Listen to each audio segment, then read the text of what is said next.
Bonjour à tous. Après le choc, place au recueillement. Une marche blanche sera organisée samedi soir à Pierre-de-Bresse en hommage à Sylvie Godard, cette femme de 64 ans, froidement abattue par son ex-compagnon le 1er mai dernier dans le village de Saône-et-Loire.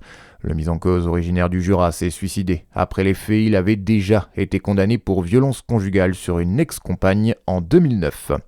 Deux mineurs de 14 ans interpellés après l'incendie de la voiture d'une surveillante du collège Voltaire. Il s'agit de deux adolescents, un garçon et une fille récemment renvoyés de l'établissement pour des raisons disciplinaires.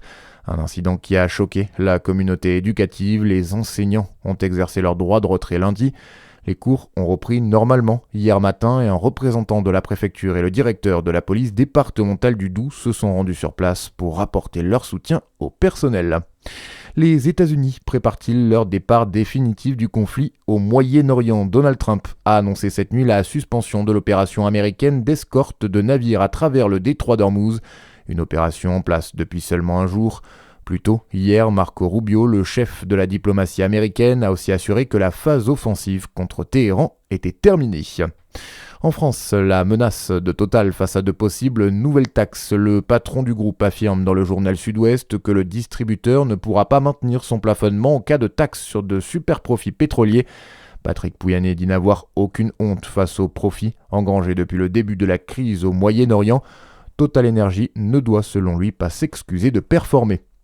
Un gros changement financier en vue pour les étudiants en kiné à Dijon. Les frais d'inscription coûteront à peine 300 € dès la rentrée prochaine, contre 20 000 € pour 4 ans jusqu'à présent.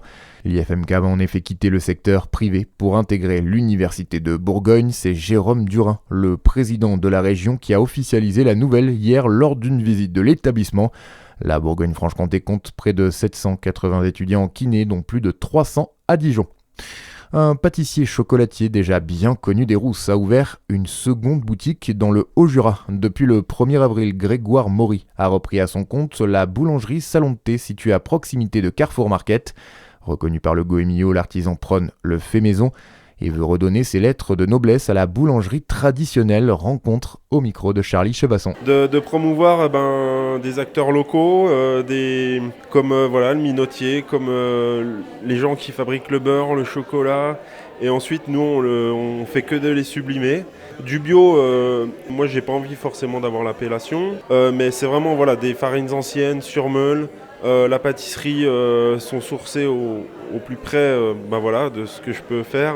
Et non, c'est vraiment que du vrai et de la qualité. Grégoire Maury qui n'en délaisse pas pour autant sa première boutique en plein cœur du village des Rousses, ouverte depuis 2019. Voilà pour l'info. À suivre votre météo sur Fréquence Plus.